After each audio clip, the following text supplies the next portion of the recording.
Bonjour à tous et à toutes. Je vais vous présenter une vidéo sur le parcours des moitiés d'âme, donc qu'on appelle aussi flamme jumelle ou âme jumelle, qui peut aussi concerner des âmes sœurs en relation sentimentale, au moins peut-être par certains aspects.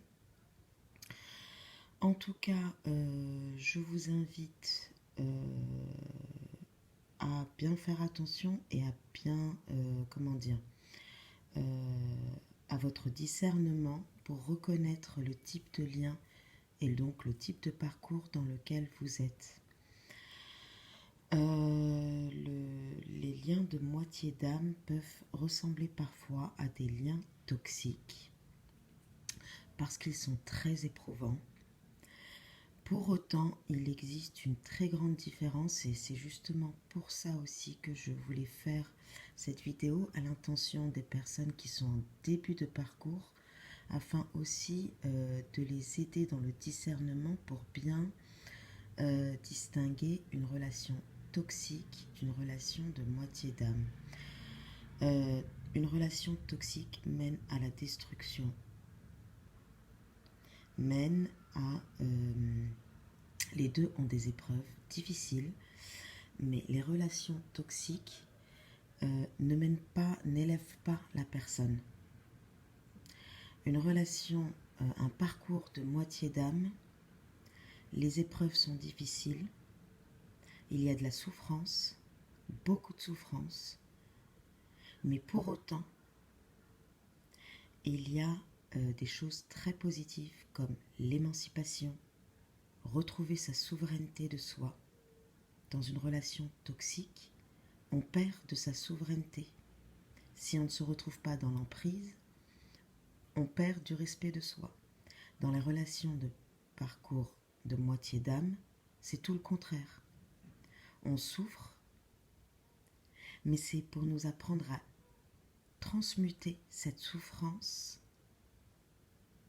en des énergies telles que la souveraineté, telles que la joie, telles que quoi d'autre, la créativité. On se retrouve, on se relie, on se reconnecte à notre pouvoir créateur. Dans une relation toxique, c'est tout le contraire. Une relation toxique vampirise notre énergie et ne nous permet pas de développer notre pouvoir créateur.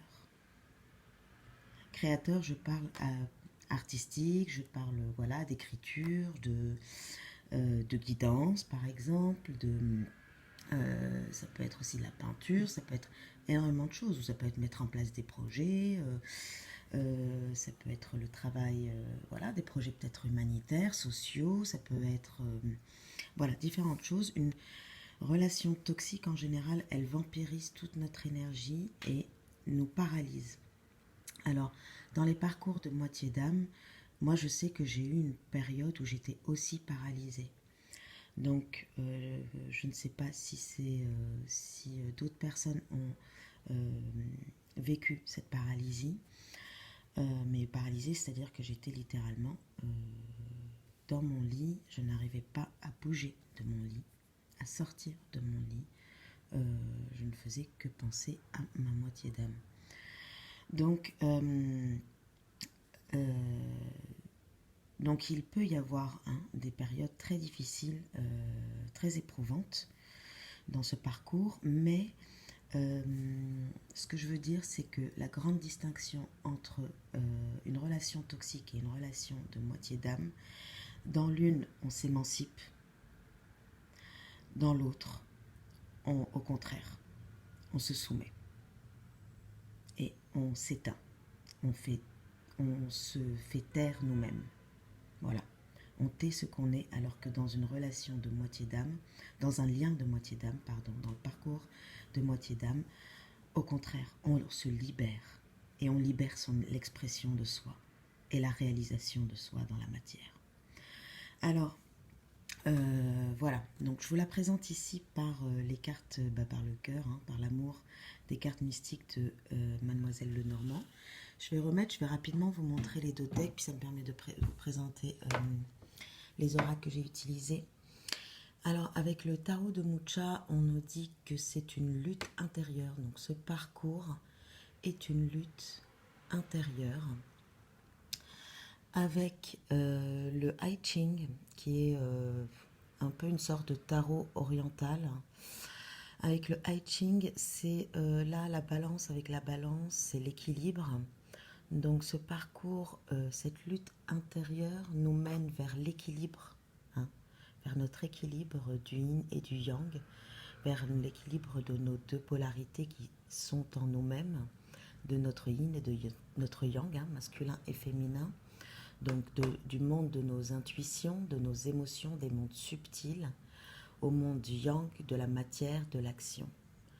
Donc là, l'idée est de trouver l'équilibre avec, comme la carte de la tempérance du tarot, hein, cette fluidité qu'il y a entre notre guidance intuitive et notre action, dans la matière, notre manière de façonner notre monde et notre univers. Voilà. Et on nous dit avec l'oracle de la triade qu'il y a des clés, hein, il y a des enseignements à apprendre et la clé de ce parcours, c'est avec les cartes mystiques d'Algariel l'opéra, c'est de retrouver son pouvoir de créativité, son pouvoir créateur de l'amour. Voilà. Donc, je trouvais ça pas mal, les deux decks, pour une bonne synthèse et un bon résumé en fait de ce parcours. Hein. Donc, des luttes internes vers l'équilibre, l'alignement de soi. Hein. Donc là, j'ai fait une guidance sur l'alignement de soi. Donc, je vous invite à la regarder si cela peut vous aider. Voilà. À comprendre de quoi il s'agit quand on parle d'alignement de soi. La clé, c'est de retrouver son pouvoir créateur de l'amour. Alors, cette vidéo, je l'ai faite à l'intention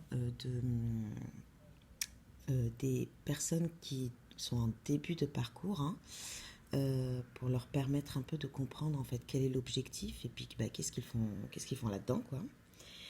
Et voilà, à quoi ils vont être poussés, amenés à atteindre.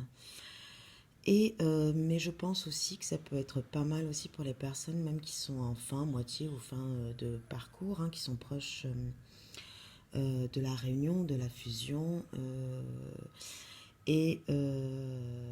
pour voir en fait rétrospectivement aussi, peut-être, hein, rétrospectivement, qu'est-ce que ce parcours nous a amené, qu'est-ce que ce parcours vers où il nous mène. Et n'hésitez pas du coup à commenter sur votre expérience. Voilà. Alors, on va commencer avec le tarot de Mucha où on nous parle là de la roue de la fortune. Donc, quand on entre dans ce parcours, hein, quand on reconnaît l'autre, là, c'est un nouveau cycle qui commence. Ce nouveau cycle qui commence concerne la manière de façonner son monde, son univers, dans un chemin de couple. Hein. C'est-à-dire que là, ce nouveau cycle, c'est pour nous amener à ce que dans notre matière, dans nos relations, dans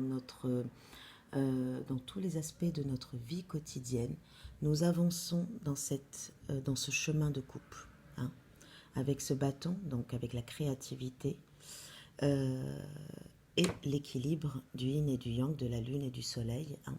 Donc l'équilibre de l'intuition et de l'action, et d'avancer donc dans cette sérénité, hein, dans cet épanouissement, voilà, de ce chemin de couple.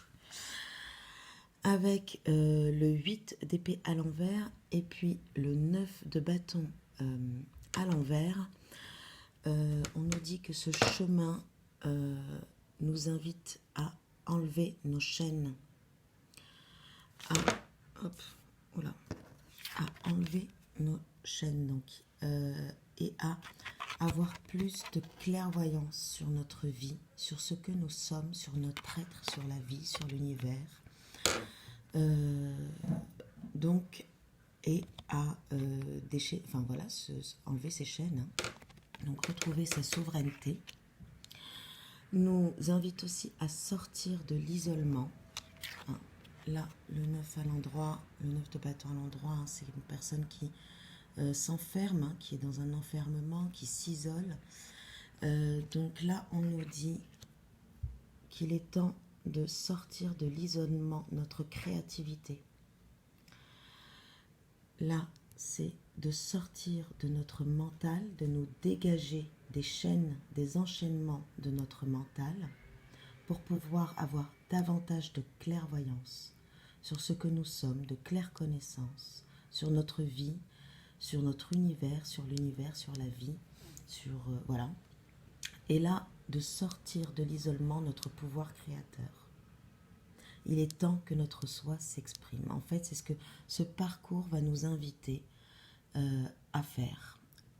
Hein, il va petit à petit, en fait, dégager ces chaînes pour pouvoir se réaliser dans la matière, pour pouvoir exercer, pratiquer son pouvoir créateur dans la matière.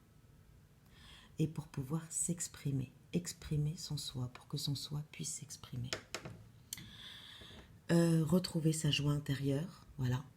C'est ça, c'est une très grande différence avec les relations toxiques, hein.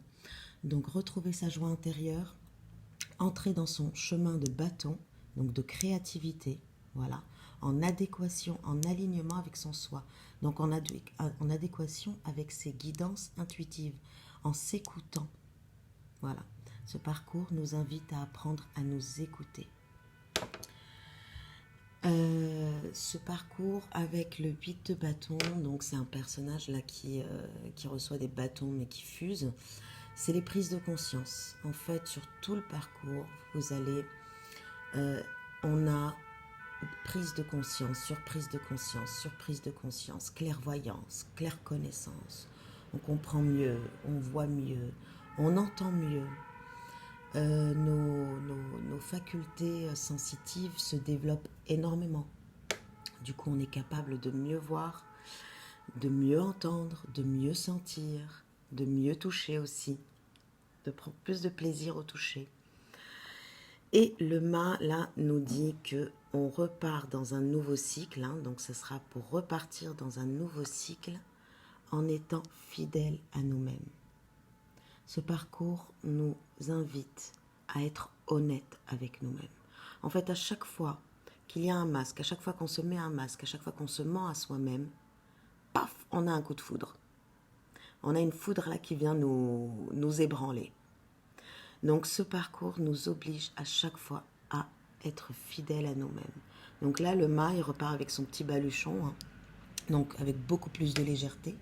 Ce parcours aussi nous invite à guérir de nos blessures et de nos peurs, hein. Donc on part avec un baluchon qui est beaucoup plus léger et en étant fidèle à nous-mêmes. Voilà, parce qu'on s'écoutait, parce qu'on a appris à s'écouter. Avec... je me souviens plus comment elle s'appelle. Excusez-moi. 21, l'énigme, voilà. Avec l'énigme, là je pense que ça fait plus référence à tous les aspects un peu mystérieux de ce parcours, hein, vu qu'on a un éveil spirituel assez important et qu'on se connecte à notre guidance intuitive, à notre soi supérieur, appelez-le comme vous le voulez, à notre âme, appelez-le comme vous le souhaitez. Du coup, c'est vrai que ce parcours a un côté un petit peu mystique, hein. Y a c'est une expérience mystique. Voilà, ce parcours est une expérience mystique. Et comme dans toute expérience mystique, il y a cette connaissance avec son soi supérieur, avec soi, avec son âme, avec ce qu'il y a de plus grand que nous. Et il y a comme des secrets, hein, qui sont dévoilés, qui sont des enseignements, mais des enseignements de vie, hein.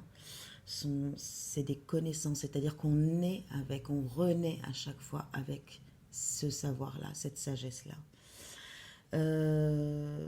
Voilà. Donc, c'est la carte de l'énigme hein, pour nous indiquer cet aspect mystique de ce parcours, hein, l'expérience mystique de ce parcours. Avec les cartes mystiques de Mademoiselle Lenormand, on a encore le chien hein, et les fleurs, donc le bonheur. Alors voilà, l'aboutissement de tout ce parcours, c'est quand même être honnête avec soi-même. C'est ce qu'exige ce parcours, être honnête avec soi-même. Hein. Se dégager de ce qui ne nous convient pas pour s'orienter vers ce qui nous convient, pour créer, pour façonner ce qui nous convient. Hein. Et façonner notre monde à notre image, à notre propre, dans le miroir de notre soi, hein, de ce que nous souhaitons, de ce que nous sommes. Donc ça nous invite à être fidèles à soi. Voilà, avec la carte du chien. Et puis le bonheur, voilà, c'est la grande différence avec les relations toxiques, hein, de toute façon. C'est qu'il y a un bonheur et une confiance. Hein. Il y a une confiance en l'autre, dans sa moitié, qui ne se désinstalle pas, quoi, qui ne se désincarne pas. Elle est toujours présente. Et il y a ce côté hein, très joyeux aussi, et vraiment bonheur, c'est-à-dire qu'il y a des plénitudes. Il y a des moments où on plane, on est vraiment heureux, on connaît l'expérience du bonheur, voilà, mais aussi de la souffrance. Alors, avec la triade, je la remets un petit peu bien. Avec la triade, donc on nous parle de la foudre, effectivement, c'est un peu comme la tour hein, dans le tarot, c'est quand même quelque chose qui nous tombe dessus, auquel on s'attend absolument pas. Alors là, c'est pas peut-être dans le genre coup de foudre, hein, mais c'est plutôt dans le sens, hop, il y a un truc qui nous est tombé du ciel. Et puis même parfois, on n'a pas du tout envie, hein, on n'a pas du tout envie de s'engager, donc on résiste, et c'est encore pire. Alors, les amis, ne résistez pas, c'est pire quand on résiste. Quand on nie, quand on rejette, quand on... Tout ça, voilà, ça ne s'arrange pas. Donc, du coup, vaut mieux aller dans le sens de la rivière hein, et du fleuve et aller dans le sens de la vie et se laisser guider, tout simplement. Écouter son soi, s'écouter et se laisser guider, écouter sa guidance intérieure. Donc voilà, en tout cas, là, on nous dit que c'est quelque chose qui est là pour nous donner des coups de pied dans les fesses parce que ça n'allait pas du tout. L'enseignement principal, le grand enseignement, c'est l'élévation. Hein. L'élévation, la racine, je pense que c'est plutôt, c'est sur, c'est-à-dire de l'origine, hein, l'élévation de l'âme. Hein.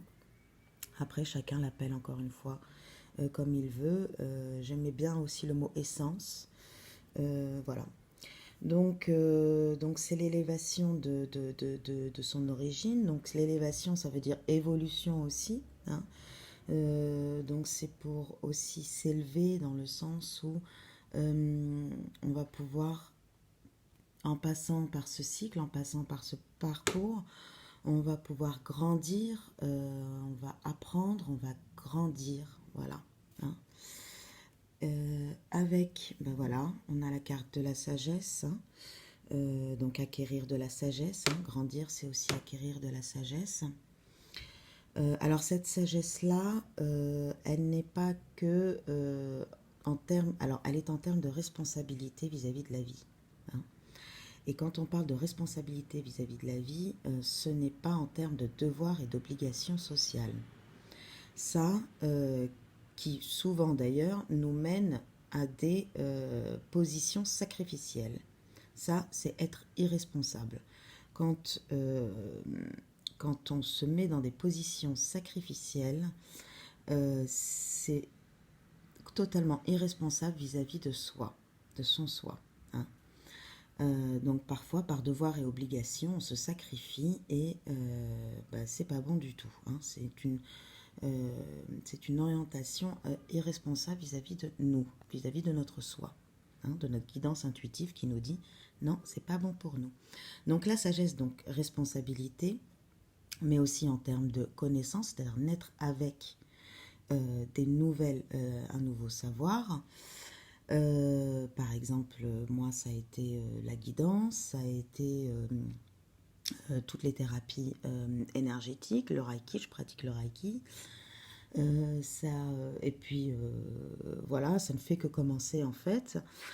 Donc, cette sagesse-là, c'est apprendre à connaître et à reconnaître son âme, son soi, ses besoins, ses désirs, ses rêves, hein, les rêves de son âme. Donc, il y a aussi cette sagesse-là qui est importante que le parcours va nous amener à acquérir et à pratiquer et à mettre en œuvre dans la matière. Hein. Donc, c'est la connaissance de son soi, voilà, et de ses désirs. Et puis il y a aussi bon, des enseignements ensuite, par exemple sur les lois universelles. Il y a ensuite voilà, plusieurs enseignements spirituels, plusieurs enseignements philosophiques, métaphysiques. Voilà, bon, donc sagesse, ça regroupe tout ça si vous voulez. Protection, donc là je pense protection, alors oui qu'on est protégé, on l'est toujours, mais justement c'est apprendre à se reconnecter avec la confiance, justement, en la confiance, hein, par le fait qu'on est guidé, par le fait qu'on est protégé, par le fait... là, je pense que par rapport à la protection, c'est vraiment la prise de conscience qu'on n'est pas seul et d'avoir confiance, voilà, d'avoir confiance en la vie. Avec le delta, c'est la reconnexion hein, justement à la vie, c'est la reconnexion à son soi, hein, donc son masculin, son féminin, sa polarité masculine, féminine, et divine, l'univers, la source, appelez-la comme vous le souhaitez, moi je l'appelle la vie, voilà. Donc ce parcours nous amène à cette reconnexion et à trouver cet équilibre, hein, voilà, entre ces deux polarités et la vie, l'univers, la source, Dieu, appelez comme vous voulez, avec la mort. Donc la mort est toujours le symbole d'une fin de cycle, mais c'est pour renaître, voilà. Hein. C'est une renaissance, donc il y a la mort pour renaître, voilà. La mort de quelque chose, hein, voilà. Dans ce parcours, on nous invite à faire mourir le passé, à quitter le passé, à quitter ce qui ne nous convient pas, pour laisser de la place à ce que l'on souhaite, à ce qui, pas ce que l'on souhaite, pardon, ce qui nous convient, ce qui est plus en accord avec notre être. Voilà. Donc, pour renaître, hein, c'est ça, voilà. Donc, quitter, laisser mourir, faire le deuil, donc laisser mourir le passé pour renaître. Voilà. Avec Nadir, c'est la carte de la nuit noire de l'âme, hein. C'est-à-dire que cette mort se fait dans la douleur. Faut pas se mentir, c'est un parcours qui est très éprouvant, qui est douloureux. C'est une expérience qui est douloureuse et en même temps, voilà, et en même temps émancipatrice. Donc c'est un peu les paradoxes du parcours. Mais en tout cas, voilà. Donc la nuit noire de l'âme, je préfère en faire une vidéo particulière, carte à l'appui. Mais en tout cas, juste là, cette nuit noire du l'âme va quand même vous... Là, c'est noir et tout, mais va vous permettre justement d'atteindre ce point blanc. Et donc de transmuter vos blessures, de transmuter vos peurs, de vous dégager de ces peurs, de vous dégager de ces blessures, de quitter le passé, de laisser, c'est fini, cela ne vous correspond pas, de quitter ce qui ne vous convient pas, de quitter les relations toxiques, de quitter les situations toxiques, etc. Justement, l'adversaire, là, c'est un peu comme cette carte-là, hein, comme le 5 de bâton dans le tarot de Mucha. C'est une lutte intérieure, hein, ce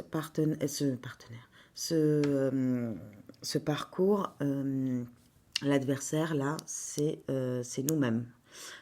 On peut être son meilleur ami comme on peut être son meilleur ennemi. Donc justement, ce parcours nous pousse hein, à aller au fond de soi, avec cette nuit noire de l'âme, et à aller voir tout ce qui, entre guillemets, toutes nos ombres, entre guillemets, c'est-à-dire voilà, tout ce qui nous est douloureux, tout ce qui nous fait peur, tout ce qui nous paralyse, tout ce qui nous met dans une inertie, tout ce qui nous met dans des relations toxiques, okay, dans des situations toxiques, tout ce qui nous enferme, tout ce qui nous enchaîne, toutes nos dépendances, voilà, tout ça c'est l'adversité et qu'on va devoir travailler pour dépasser et pour pouvoir recréer quelque chose de nouveau en nous, laisser la place en fait à notre être, à notre soi de pouvoir s'exprimer. Voilà. Donc c'est un peu faire taire notre ego au profit de notre soi. Voilà. Bon, après, il faudrait réfléchir sur les distinctions entre soi, l'ego, etc. Bon, pour un nouveau commencement, voilà, hein, donc ça rejoint le mât, hein, qui repart fidèle à lui-même, fidèle à son soi, hein, ok, pas à son ego, dans un nouveau cycle pour recommencer, voilà, dans un renouveau, hein, et beaucoup plus léger, fidèle à soi-même avec un baluchon qui est beaucoup plus léger, donc moins de fardeau, hein. On porte beaucoup moins de fardeau. Donc ça, c'est la principale différence avec les relations toxiques. Si on n'arrive pas au mât, si on porte des fardeaux trop lourds à la fin de ce parcours, toujours, moi je dirais que c'est une relation toxique. Si on n'est pas à la fin du parcours, après avoir transmuté nos blessures, après avoir guéri nos blessures, après avoir, comment dire, s'être dégagé de nos peurs. Je vous donne un exemple, j'ai toujours eu le vertige. Alors c'est pas une question physique, c'est pas une question, voilà, j'ai pas un problème à mon oreille interne, mais j'ai le même ressenti, hein.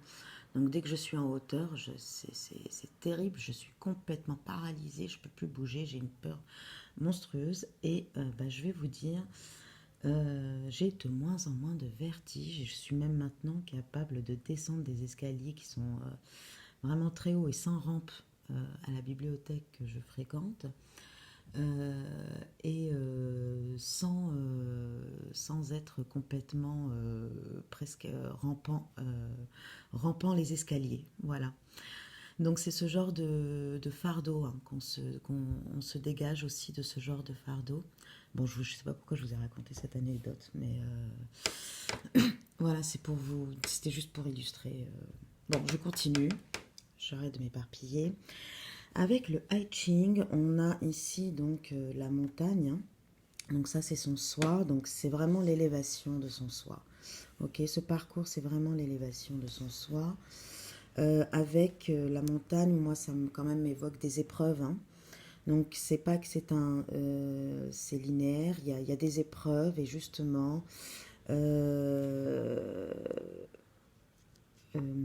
comment dire, je suis désolée, j'ai un blanc là. Donc voilà, donc c'est quand même une élévation avec épreuve, hein, épreuve après épreuve, qui nous permet justement d'arriver jusqu'en haut du sommet. Voilà. Avec l'unicité, donc on nous dit que c'est pour atteindre cette unicité en soi, hein. L'unicité en soi, c'est bien l'équilibre entre notre polarité féminine, masculine et la vie, hein. Et d'ailleurs, ce triangle, on le met de n'importe quel côté, c'est toujours pareil. Donc, peu importe où est la polarité féminine ou masculine, ou le divin, ou la vie, ou la source, ou l'univers, c'est complètement lié. C'est ça l'unicité, hein. C'est cette clairvoyance, c'est cette claire connaissance d'ailleurs, hein. C'est l'illumination. Voilà, l'illumination. Et l'illumination, c'est l'unicité. Ok ? Voilà, c'est notre connexion.